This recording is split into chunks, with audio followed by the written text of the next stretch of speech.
Welcome in, ladies and gentlemen, to another edition of All Access AM. I am Billy Embody. Thanks for joining me. What a Tuesday night of ACC basketball. Some nail-biting experiences for some of the ACC's best. One came out unscathed. The other went down in dramatic fashion as the Miami Hurricanes certainly announcing themselves to the rest of their schedule in a move that you look at what Jay Lucas has built in Coral Gables already. Everybody was looking at that stretch coming up for them and saying, hey, this is where we're going to find out that Miami had a soft schedule to start the ACC and things aren't going to go their way. Wrong. They beat UNC. We'll react to it on the show this morning. We'll talk SMU beating Notre Dame. We'll talk FSU just almost pulling off an upset over UVA. We'll look at Duke's bounce back against Pitt. And don't forget about Monday night. Louisville flexing its muscle on NC State and Will Wade's Wolfpack in a big matchup on nationally televised ESPN. We've got a ton to get to. We'll also have Matt LaSerre of Warchant to really bridge the gap here of two programs in Miami that are certainly riding a high and FSU that are certainly riding the lowest of the lows right now. But there is some good news for FSU out there. So we'll talk about that with Matt at 8:30 a.m. Eastern time. We appreciate you guys being here with us on All Access AM. Of course, we're live. This is our last week of the Monday, Wednesday, Thursday schedule where we are live 7 to 8 a.m. Central. We are going to go to next week, starting Monday, 8 to 9 a.m. Central time is when we'll go live Monday, Wednesday, Thursday.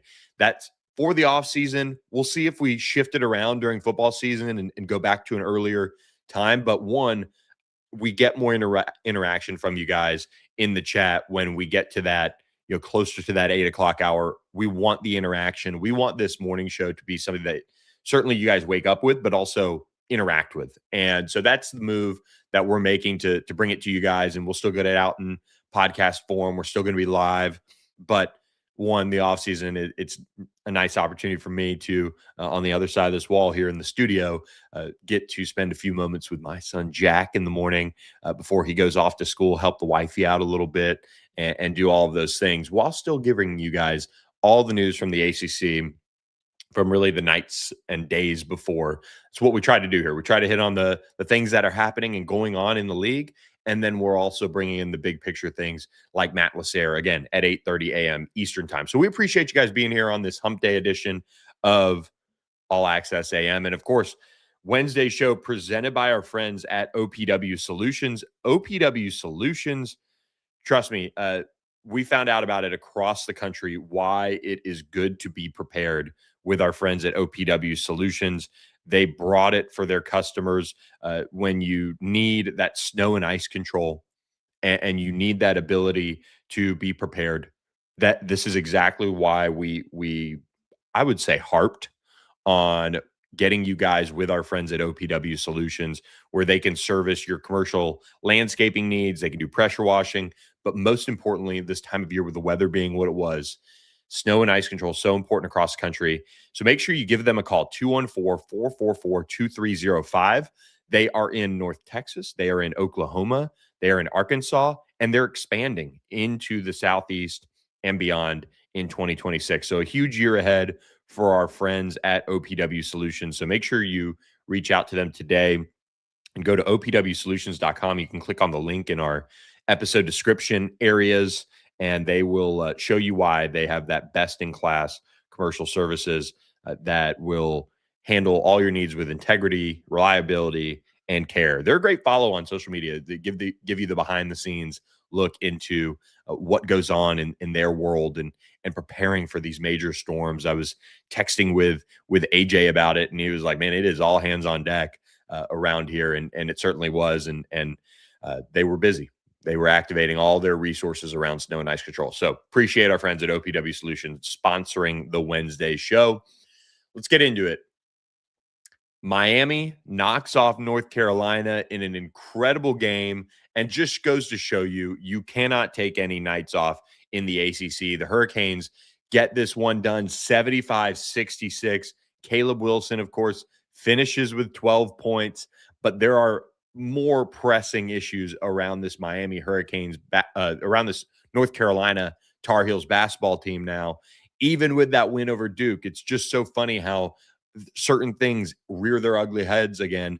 But Malik Renault, 16 points, 10 rebounds, a double-double for him. An incredible scene there on the road for or at home, I should say, for Miami. I was going to say on the road for the Tar Heels, that they got to see that other side of that court storming. I of course saw some Miami accounts having fun with the idea of court storming and things like that. But which I do want to talk about Duke in a moment. But you do have a Miami team that now sits at 19-5 overall.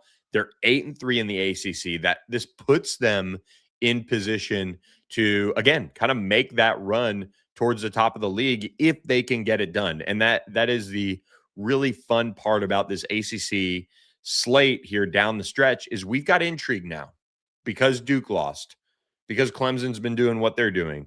Virginia was able to escape. Now that there's 2 one-loss teams, a 2-loss team, and then a duo of 3-loss teams, it's really intriguing at the top of the league. There could be some movement here late in the season as we get into the back half of February and then into March, of course. So Miami gets that win over North Carolina.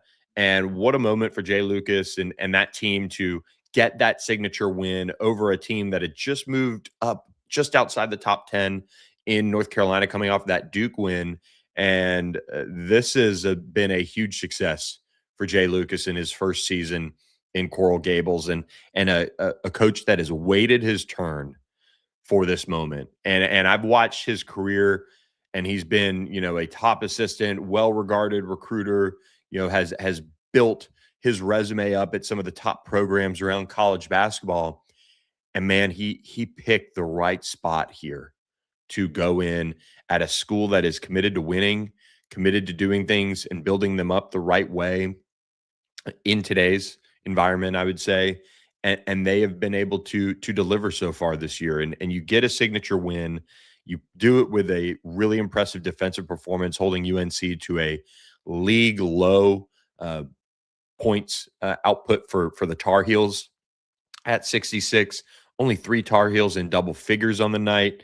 And it really was a battle. It was kind of a rock fight there at the end, and that second half in particular, as both teams were held scoreless for moments at a time, and you were wondering, okay, when's North Carolina going to heat up? When are they going to show that they're just asleep off of the hangover of beating Duke? Nope, wrong. Miami kept suffocating them defensively. They did an incredible job. Caleb Wilson had 3 shots in the first 20 minutes. That was a good tone setter for that game and for how to shut down this North Carolina team, which, don't forget, had just struggled kind of earlier in conference play with point guard play and how are they going to get into their offense and things like that. But what a performance by Miami to get it done. It takes a special group to do things like this in a first season for a head coach.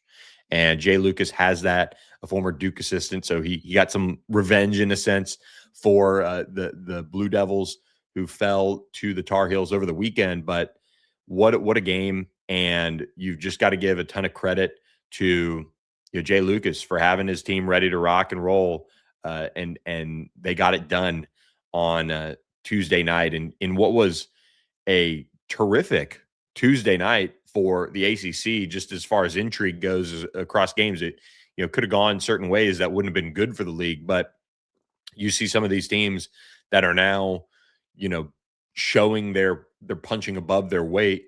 I think even though NC State lost on Monday, they kind of showed they're punching above their weight. Miami has certainly now cemented it a little bit. NC State's going to continue to play a rough stretch. We'll get to them in a moment, but it just shows, I think, this depth of the league. And you look at all of the star power in this freshman class and how the league is, really fixed its brand identity this year compared to last year. And it's just astounding the work that they've done to do it. And Miami is now a big part of that. So huge win for Miami and what they're looking to accomplish this year. And so kudos to them for getting it done. But this now returns North Carolina to that land of uncertainty. And is Hubert Davis the right guy to keep this team at a high level? Is this going to work long term? Is that a flash in the pan type of win over Duke? Their 5-game winning streak over now with that win, with that loss to Miami. There are holes in this UNC program, and their start to ACC play and their kind of season that they've had so far, certainly giving them the benefit of the doubt. But I know Tar Heel fans are not going to accept some of the things that we've also seen in league play. And there's a reason why they're hanging out, with 4 losses now in league play. And it's a heavy lift for them to end up with a top 4 seed. I think they've got some opportunities, but really, it's going to be difficult to climb that ladder. So I wonder what that looks like, long term for Hubert Davis. They've invested a lot of money in this team. Yeah, I'm not saying it is bad. I'm not saying it is in shambles. I'm not saying it's a dumpster fire. There are other programs in this league that sit in that regard right now, but it's in a precarious spot. It's in a precarious spot because here's UNC's remaining schedule. They should get back on track against Pitt when they host them on Valentine's Day this weekend. Then they get a road trip to NC State, just across town, so to speak. They go up to Syracuse. They then play Louisville. They play Virginia Tech at home. They've got 3-game homestand in this world, and then they play Clemson, and then they go and play Duke to close out the regular season. You look at that schedule, and if you're being objective, there are 5 really games that they could very well lose. NC State, Louisville, Virginia Tech, Clemson, Duke. And Virginia Tech's played a bunch of people tough. You're going to chalk that up as a win. You're going to think that they can get out of there with a win on their home floor and do all those things. But then you look at NC State. If they're on, look out. If they're off, okay, you should take care of business. But Louisville, what they just did to NC State, Clemson, the way they're playing in general, and then Duke. Will Duke lose back-to-back games in the same season to UNC at home? I don't know. So even if you go 2-3 over that 5-game stretch of, I would say, teams that are anywhere from competitive to formidable, that's sitting. You're sitting in a situation where you could finish 9-7 in league play. Not great. Not what they signed up for over there in Chapel Hill. So it'll be interesting to see how all that plays out. Appreciate some of the bots in the chat this morning as well. Look, Hubert Davis was hoping maybe some robots would come out of nowhere and score some points, get the offense moving for the Tar Heels, but that was not to happen Tuesday night. Let's go back to Monday. Because I should have led off of this really, because I'd like to go chronologically, but I thought that Miami win deserved that level of praise right off the bat. But Louisville's win, I would say you could certainly argue more impressive with what they just did to NC State in absolutely dismantling Will Wade's NC State team. 118-77 on ESPN. Michael Brown scores 45 points, sets the ACC freshman single game scoring mark. And what an incredible performance offensively and defensively as well. But to put up 118 points, and Will Wade doesn't mince words about his team defensively. I think, there are certainly areas that they have to improve. And this is exactly what he's talking about. When you give up 118 points to another ACC team, and I have not had time to truthfully watch Will Wade's press conference after this game. Tuesday was kind of busy. Monday, I kind of shut it down early after Super Bowl and just kind of the week we had here. But you have I should have watched it. I apologize to the All Access AM crew for not watching Will Wade's press conference because I would have. I think it would have been interesting to see his reaction. Ryan Conwell scores 31 points, and those are the only two Louisville players that were in double figures. So they almost single-handedly, and they've got teammates out there, 76 points between the two. Incredible. They went 24 of 37 shooting on the night between the two of them. They're two star players. Really impressive job. Darion Williams held to 8 points. Lubin had 20 for NC State. Hallman had 19, and that was it. It was a night to forget for NC State defensively. They shot 41% from the field, not awful, but Louisville shooting a 60% clip on the night. Incredible stuff. And another big win for Louisville, sitting in the top 25. They're 18-6 now overall, 8-4 in league play, and they are sitting in position to, certainly be in the NCAA tournament, but they're also sitting in North Carolina's world where they have 4 losses in league play. And that's a difficult thing to kind of overcome here down the stretch and find a way to climb up the ranks. They do have a matchup with Baylor on Valentine's Day, a 3 p.m. Central Time matchup on ESPN. That'll be a fun one to pay attention to in a game that Louisville should win and would be a nice feather in the cap for the ACC over the Big 12. A road trip to SMU then on Tuesday, Georgia Tech, then they get North Carolina, they get Clemson, and then they close out with Syracuse and obviously a dangerous Miami road trip. So their schedule manageable here. Don't know if they have any opportunities to really make a run at the top. Again, when you have 4 losses, I think right now with anywhere from 6-7 games remaining on most schedules, you're in a tough spot to make that run to the top. But they are within striking distance, just like North Carolina, of a top 4 seed. They just need a lot to happen. There's no room for error.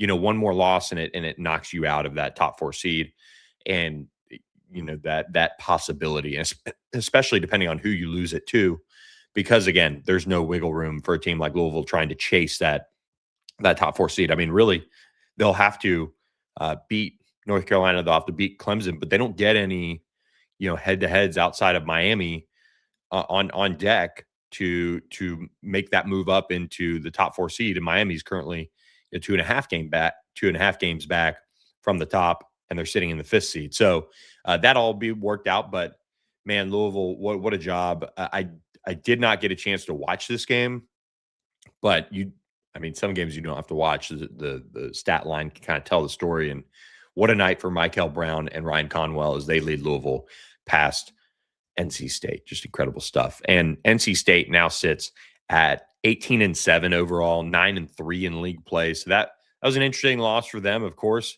Here's the thing about a Will Wade team, and I've covered him. I've spent a lot of time around his programs through the years and watching. You can see games like this. And it wouldn't shock me if, I don't want to say Will would have seen this one coming, and especially that type of a loss, but this is a team that lost to Georgia Tech earlier this year and then ripped off a 6-game winning streak. They didn't beat anyone outside of Clemson to lead off that streak. But if you would have looked for another opportunity to take a step back, that game right after that Clemson game would have been an opportunity. But they played anywhere from, the lower tier to kind of the middle of the ACC after that Clemson game. And then they meet Louisville, and what a buzzsaw it was. Now they get Miami, they get North Carolina, they get Virginia.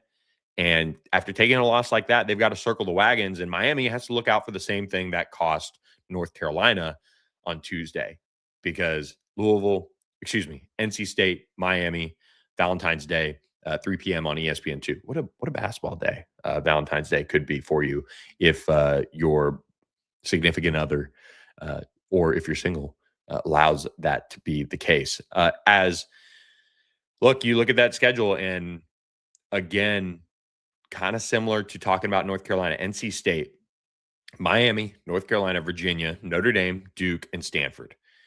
You feel good about Notre Dame and Stanford right off the bat. Those 4 other matchups, again, could be a really interesting situation to watch here, as NC State could really raise their resume level or just kind of become another team in the ACC that is going to make the NCAA tournament in all likelihood.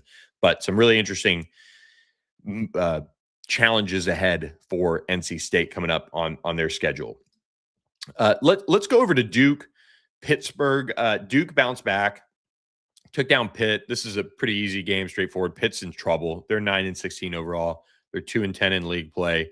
Duke now 22-2, 11-1 in the league, tied with Clemson at the top here with one loss each.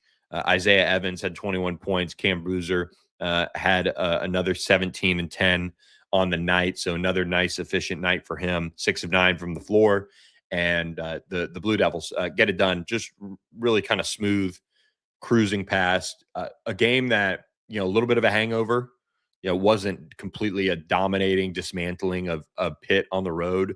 Kind of a tough place to go and play. It's cold up there now. You get off the plane, all those things. But they really just steadily beat and wore down on Pitt. So they get the win, move on. And SMU, and we'll get to UVA, Florida State in a few minutes, but SMU taking down Notre Dame 89-81. This is a game that SMU kind of was asleep early for and kind of woke up in the late part of the first half, built a lead, and were up 6 at the half, but ended up being able to kind of fend off Notre Dame in every way possible. Both teams didn't play really good defense for the most part. SMU just played enough at certain times because their offense was humming. Dron Pierre Jr. Hit the 2,000-point mark, had 22 points on the night. Boopy Miller had his 31st consecutive game in double figures. He had 20 on the night. He started off just red hot, had 18 points in the first half, and then kind of cooled off in the second. Samet Yigitolu, their 7-footer, had 11 points, 10 rebounds for a double-double on the night. Corey Washington added 14. SMU, 4 players in double figures on the night. But Notre Dame, you got to give credit to them. They shot the ball incredibly well from beyond the arc. In the first half, they were something like, let's see right here. They were 50% from beyond the arc, 6 of 12. They were making some shots that were just absurd. And they finished 44% from the field or from three-point range in the game as a whole. And they shot 53% from the field. If not for SMU turnovers, they had 14 of them, which Notre Dame scored 28 points off of.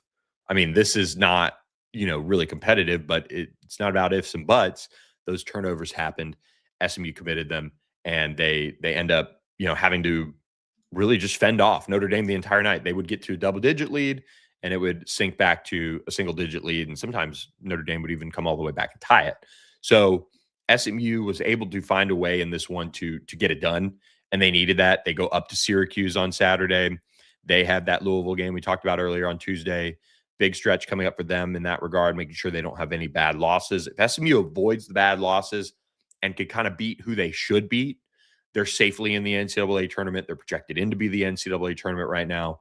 And look, that's good news for a program in year 2 under Andy Enfield that is looking to be consistently in that NCAA tournament range. So that is the really the run of everybody. Let's touch on UVA FSU because it's a good segue here as Matt LaSerre is just going to join us here in about 5 minutes to talk about FSU's rebuild and what they're going through, and Mike Norvell. And we've got kind of guests lined up in this regard, in this space, talking about transfer portal, recruiting recaps, and things like that. So look forward to sharing those with you guys as we get into the show more this month, as spring football is close. It's closing in. It's a month away for some teams in various cases. So Virginia was able to just get out of Tallahassee with a win, 61-58. The Who's just were able to find a way, and it doesn't matter how sometimes, but Virginia was able to make a comeback here late and avoid what happened to North Carolina. And Jakari White had 19 off the bench, and UVA closed on an 11-0 run to get this one done. And just a really, really dangerous game for UVA, and it could have been a bad loss. UVA safely in the NCAA tournament, but 21-3, 10-2 in the ACC.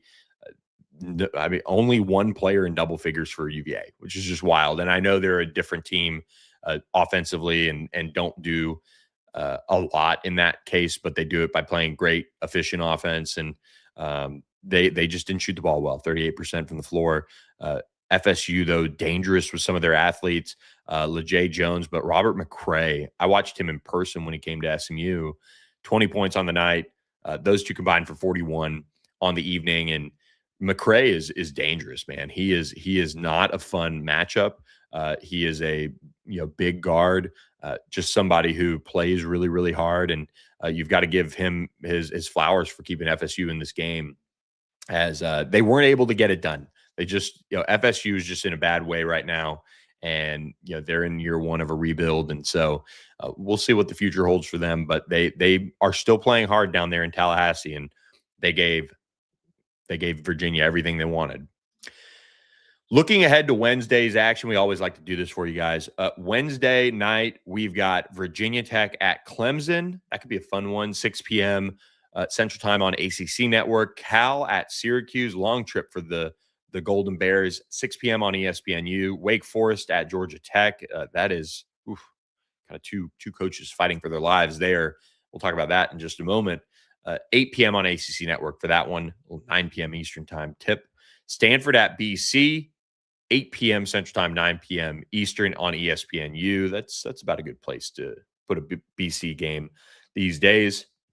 So that is your Wednesday slate for the ACC, and we will get to some hot seat talk as well, and we'll preview the basketball weekend for the ACC here on Thursday, and we'll do some of those things. But a couple coaches that I think you're keeping an eye on. If you're looking at the college basketball hot seat, you've got to keep an eye on Syracuse, Adrian Autry, former Syracuse alum, but just hasn't gone well up there. They're 14-9 last season. They're 4-7 in ACC play, 13-11 overall. And I watched his coach's teleconference on Monday, and just a kind of a sad situation right now up there at Syracuse. And it sounds like a little bit of drama associated with some of it as well. But the 14-win season last year was the program's lowest total since 1970. And they are very, very likely to miss the NCAA tournament.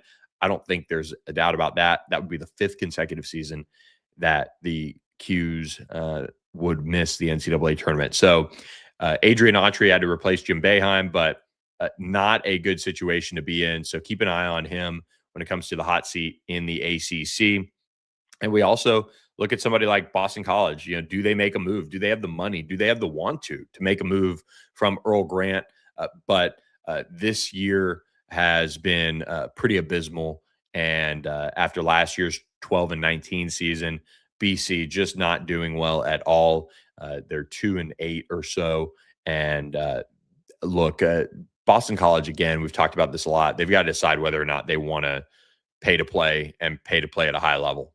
And I heard some Notre Dame fans chattering about this as well on the concourse in SMU's arena last night, as they weren't able to get it done. And there's a lot of frustration around Micah Shrewsbury as well in that world. So a quick peek into the hot seat world and where that stands for the ACC on some of those coaches that could very well be, I think, moved on from when all is said and done this upcoming offseason. And again, we'll keep you guys up to date on All Access AM with all of that. But also, before we get to our friend Matt LaSerre joining us, we do want to remind you guys about our friends at the La La Land Foundation. Great foundation that we are proud to be partnered with here on All Access AM. So many ways to get involved with the organization, and it's all built around kindness.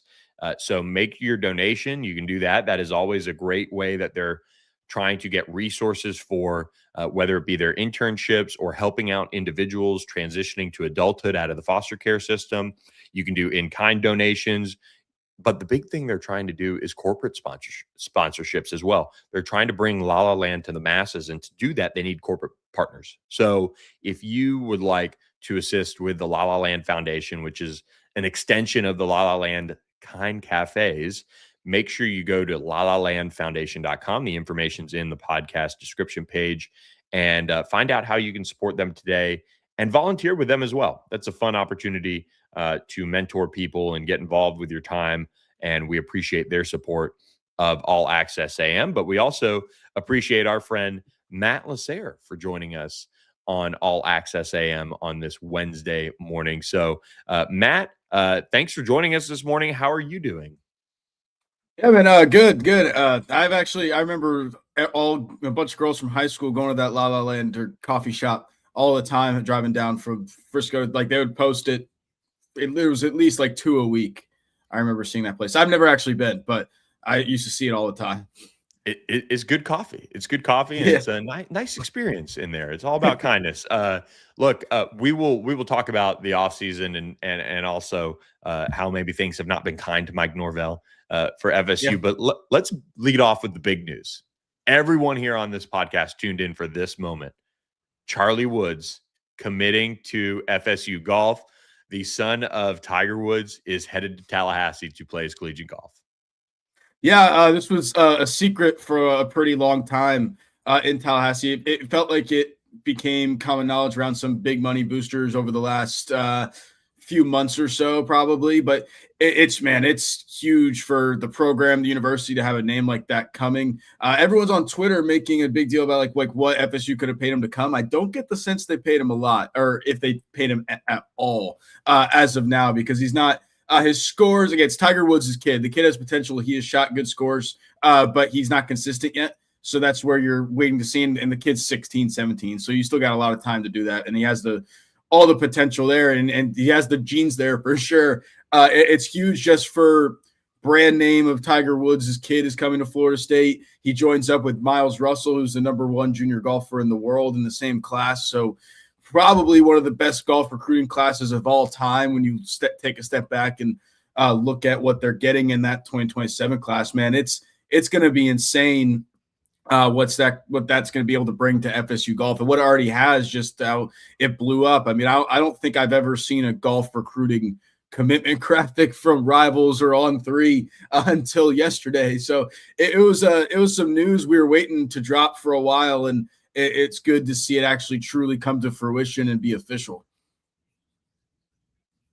And I think with Charlie Woods, there's not this huge like sense of, okay, he's going to be Tiger Woods, and there's not that level of buzz around his play, but he is a good golf prospect. I mean, he was recruited at a high level. You know, SMU was involved there as well. And I'm with you from what I heard once it kind of came down, that this wasn't about money. I mean, this is about where he wanted to spend his collegiate years in playing golf. And, you know, I think whenever you're recruiting somebody like a Tiger Woods, or what happened with Miami with Kai Trump, I mean, there's a lot that goes into it, and there's a lot of people you got to talk to and things you got to check. And, you know, kudos to FSU, man, for checking all the boxes to make this a place for Charlie where he felt comfortable enough to go ahead and commit and make that decision. And so it'll be quite the career to follow. And look, he gets to stay for sure. Yeah, he's going to battle against his old man's school at some point in Stanford, and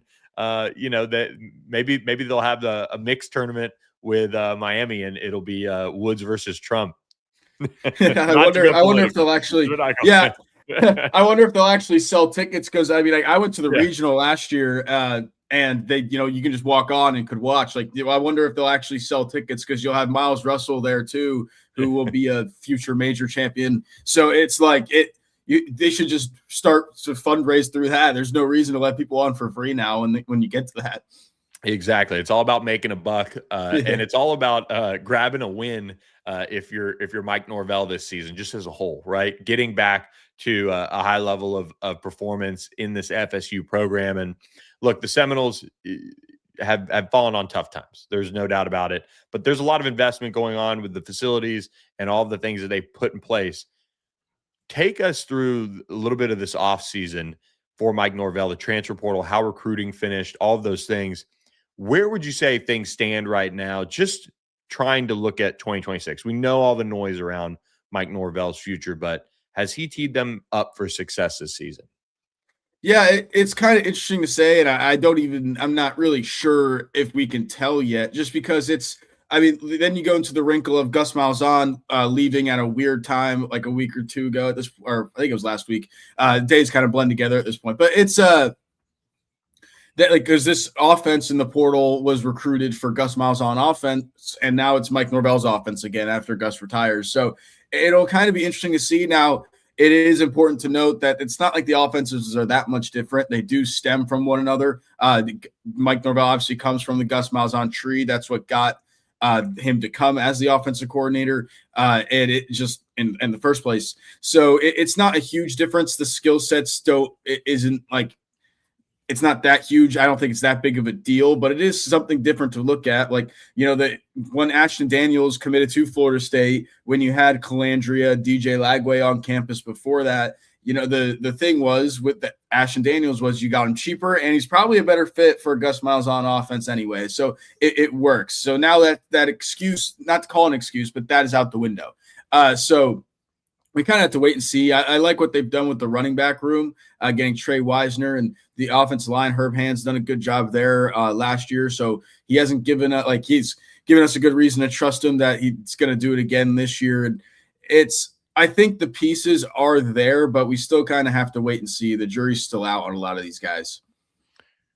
What would you say is the biggest concern area that you need to see in spring football, a big improvement, with that, going into the season? The defensive line, for sure. It was kind of weird going into the portal because you had the LaSerre twins intending to enter, and you were doing those negotiations, and you ended up getting them back in the boat, but that held a lot of money that you couldn't really use elsewhere to try to go recruit and get another defensive lineman in the portal when you really needed one. So that's kind of where the iffiness is. I would like to see them use the in Tony White's 3-3-5 defense. They have this hybrid D-end linebacker edge type that they call a jack, and they didn't use it as much last year. And I think this year they're going to truly use that position more and have a true edge rusher, which I think could make a world of a difference when it comes to this defense. In general, all the more worries are on the defensive side of the ball because we kind of just have to wait and see. Now, Tony White's done more with less his whole career, so it wouldn't be surprised if they could string it together. I think the secondary is pretty decent. They got some good pieces at linebacker, some that are unproven, but a few good pieces that you think could do well. But yeah, I think the main worry is a defensive line, especially when you're losing a guy like Darrell Jackson, and you've lost a lot there. You know what? The LaSerre twins are really good. Mandrell LaSerre was definitely a freshman All-American, but you wonder how it's going to be without a guy like Darrell Jackson taking up a bunch of bodies in the middle and opening up those holes. So we'll see kind of how that translates next year and then into spring to next year. And with transfer portal recruiting, how was it kind of looking back on building the roster? Did you notice any changes as far as how they approached the team building, like coming away with a guy like Ashton Daniels, who's kind of been slept on and all of those things, and all of that? Yeah, I wouldn't say it was really a difference. I think they kind of went about it the way they always have. I think Mike Norvell has a good confidence in the portal, and they were trying to make front office changes. That was this offseason's big move in the building, was having more of a front office and hiring John Garrett as your GM and bringing in Taylor Edwards as player personnel from Miami. But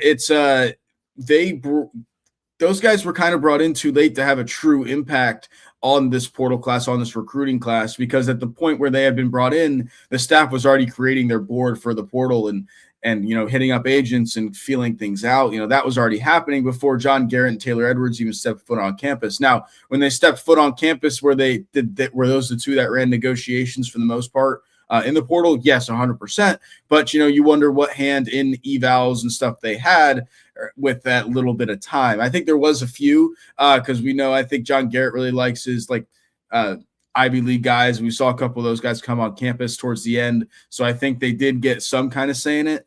But when it came to the difference, it wasn't anything we really going to see this cycle. We'll see it next cycle just with the timing of everything, which was kind of weird. It was kind of one of those things at the time that we were like, all right, we've heard about these front office changes. you need to make them now if you're going to make them. And it just kind of took a little while. But now that they're hitting the ground running, I think it's been good. I really like what Taylor Edwards and John Garrett have done so far. Just, again, as I said, there's still a lot to be seen. So it's just kind of hard to give a grade or judge it right now. And, when you look at the fit of Ashton Daniels, now that Mike Norvell is the play caller, did you see how much does it change your projection? Because I like it that, one, Ashton Daniels doesn't come in with much fanfare and all of those things, but he is a really, really good player when he's on. It's been getting him in a good situation. He's been at Stanford. He's been at Auburn. It's just not been a good situation for him, whether in any offense, but he's got the talent. Yeah, I think it's, he's still, like you said, he still fits a Norvell offense. He's not like a much different body type than a Jordan Travis. And that's what a lot of people have been saying, or Florida State fans on our boards have been saying. It's going to be, what's going to be interesting about it is there's definitely going to be a QB competition at FSU come this spring. Now, I still would put my money on Ashton Daniels to be the starter. I would kind of be surprised if he wasn't.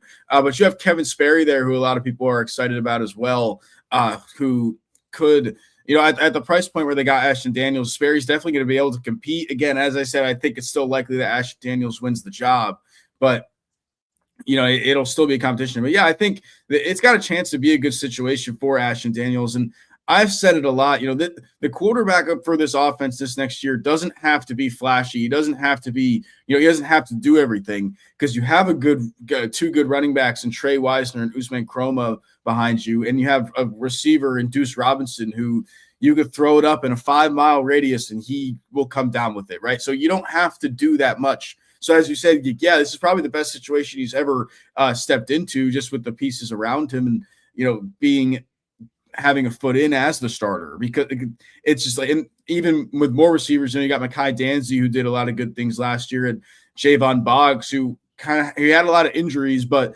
was one who everyone was excited about coming out of spring fall camp. So he's got good pieces around him to where he doesn't need to be flashy. He doesn't need to be the best quarterback in the world. He just needs to do his job and be serviceable. And, I don't want to say the game manager that we say for like the NFL quarterbacks that aren't that great, but have played pieces around him, but that's all he needs to be. He doesn't need to do anything special when it comes to 2026. And you talked about the defensive line. Where did that kind of go wrong? And because that's always been such a unit of like pride and strength for FSU, in my opinion, and now kind of rebuilding that back up and trying to figure out what that looks like for this season. Yeah, I don't know if I know where it went wrong either. It just kind of didn't work last year outside of Mandrell and Daryl Jackson, and Daryl Desir as well. It's we kind of had to see. I think Terrence Knighton, the FSU defensive line coach, is a good coach. I think a lot of it with this Tony White defense, and what I've been saying is I don't think he had the right guys for his defense last year, and I think that became pretty clear because the 3-3-5 is pretty specific to what kind of types they want or need to be able to fit their scheme, and they just kind of had what they inherited last year. They didn't get much in the portal. They had a few guys that they got, like James Williams followed the Nebraska staff over there. That did not work out. And then you had a few other guys, Stephon Thompson, Elijah Herring, that just didn't really fit. I think it was more of like, we need to come in here and we can get what we can get right now. And then we have some good pieces already here and we can just see what we do with it. Like I said, I don't think they were operating where they wanted to be when it came to personnel, because like that jack roll I was explaining, they didn't get to use it last year. And if they can use it this year with the guys they got Rylan Kennedy from Texas A&M. You probably know him, Billy. I think it was Lake Dallas High School that he went to, if I remember right. And it's you got Jalen Anderson in from the JUCO level who could play that role as well as Tay Diggs, Coastal Carolina transfer last year. So, I think now what you'll see is they have the right guys for their positions that they want to use in their scheme, which could play a big difference. And they also have the, new edges coach, Nick Williams, who's known as a good recruiter coming in. And, they didn't have an edges coach last year. So I wonder if that makes a difference when it comes to using that jack roll or being able to set the edge better. That was a big issue for this team last year with their ends. So I think that could be something we see a big improvement come 2026. Yeah. I'm still getting used to it too. No, let's end with this. Mike Norvell, Just how has he been throughout this? What have you noticed from him as far as how he's taken this whole situation, knowing all of the things that he might have to do to keep his job, and putting together a portal class, and now saying, you know what, I'm going to be the play caller, and we're going to just elevate Tim Harris and do those things, and just kind of put it on him in a sense this season.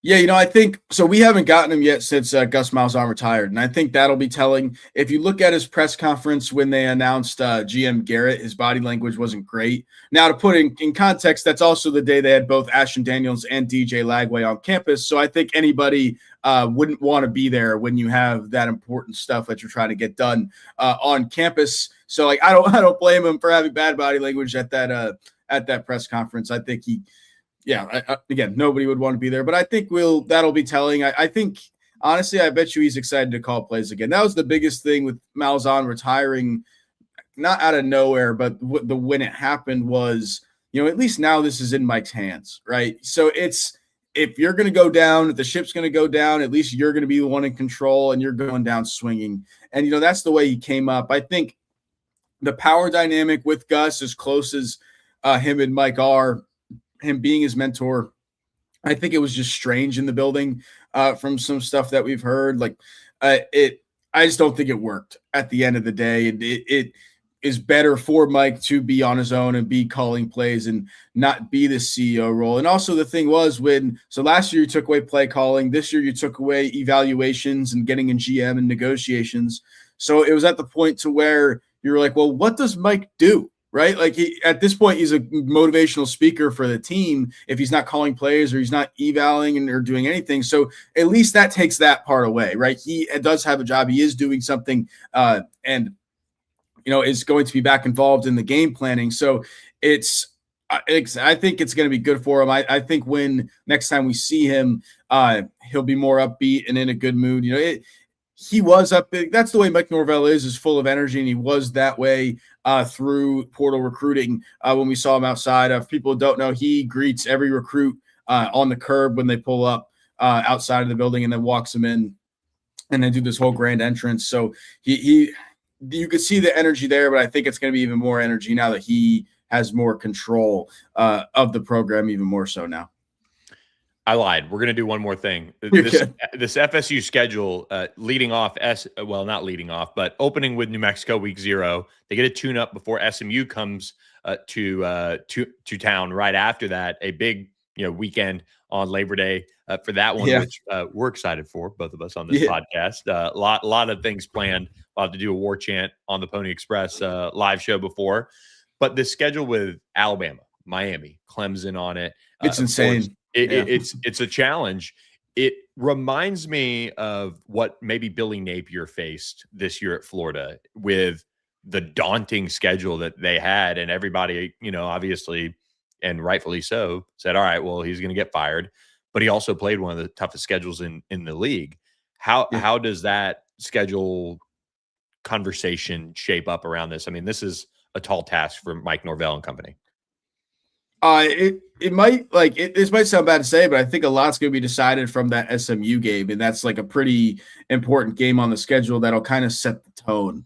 If they can win that game, because no one's gonna, if they lose to Alabama, whatever, like you're not expected to win that. I wouldn't say you're expected to win the SMU game right now either, but if you can win that game, it sets the tone for the rest of the season that all right, something's there. You just beat a good team while I was at home. You beat a team that's been good. They've been at the top of the ACC for their 2 years in the league. So now we can kind of get this thing rolling. And, then the games like Miami, Clemson look a lot more winnable than they do now.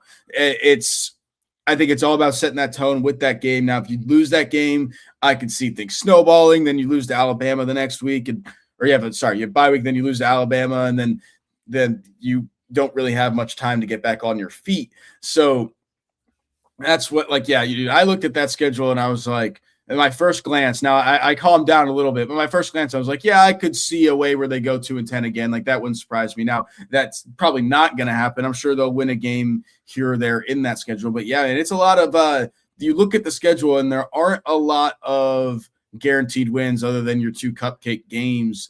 And if it snowballs early and you lose the SMU game, I'll say not like you probably have to lose it handily for things to start snowballing, but I think a lot of it is going to be determined there before you even get into the rest of the schedule. All right, Matt LaSerre of Warchant, we appreciate you stopping by with us this morning on the show and talking all things FSU, man. Yeah, man. Thank you for having me on. Of course, anytime. There he goes, Matt LaSerre of Warchant joining us on All Access AM. We appreciate his time on the show, and let's close out with this, guys, as we go look at a program adjacent, of course, to FSU. But Mario Cristobal did a little bit of an interview here with our friend JD Piquel of On3, talking about how this offseason is going to be, quote, the biggest ass kicking. And they're going to be getting ready, of course, for another run, another push for a national championship. That's the goal. But they can't allow complacency to seep into that program. And that was his point going into it. That's what makes him one of the best coaches in college football right now. Quote, we stay humble, we stay hungry, we stay driven, and that we go get better. That's all we're focused on right now, shutting our mouths, keeping our heads down, and just working and getting better. They've got a ton of talent down there in Coral Gables, and they'll get a chance to obviously go make another run in the college football playoff if things go well with Darian Mensah down there and what he's going to bring to that offense.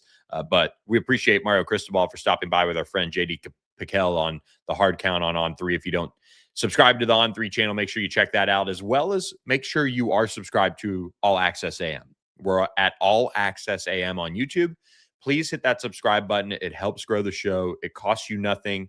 It doesn't sign you up for any sort of things. It just helps us grow, and we appreciate you guys who do subscribe to the channel. Let's close out with this. A couple of notes around the coaching carousel. Texas A&M did hire Stanford defensive backs coach Paul Williams as its Nichols coach. He spent the last 3 years with the Cardinal working for Andrew Luck. He had previous stops at Wake Forest, Houston, Illinois, and Miami, and he'll focus on, like I said, the Nichols down there in College Station. So the ACC West Coast crew sees one of their own lose or head off to the SEC. So Tavita Pritchard will have to make a hire here late in the cycle in a sense, but that's not the only thing going on. And I want to end with this kind of a 50,000-foot view of what's going on in college athletics. Assistant coaches leaving for the NFL. And we've seen Harlan Bauer from Duke, their edges coach, who has had a lot of success, leave for the Ravens. Matt Merritt, the Miami running backs coach, leave for the Cardinals. We've seen a bunch of coaches leave for the NFL ranks, and it's a world where right now in college athletics, we're seeing that because of the challenges facing these programs with the calendar, with recruiting, with NIL, with the transfer portal. And so it makes a lot of sense for those guys to have to work a quarter of the time and not have to deal with talent acquisition. And it's a sad state. And that's why I hope the NCAA gets the calendar right and gets some of these things back under control, because there's a lot of good coaches that are heading off to the NFL and doing all of that. So, look, we appreciate you guys watching this edition of All Access AM. That's our show for today, and we hope you guys will be here with us on Thursday as we will break down college basketball, do some bracketology maybe, and look at some other teams across the ACC. So I'm Billy Embody. Thanks for watching. We appreciate our sponsors, OPW Solutions and the La La Land Foundation, for sponsoring the Wednesday show. We will catch you guys next time on Thursday, live 7 to 8 a.m. Central, 8 to 9 a.m. Eastern. Thanks for watching. We'll catch you then.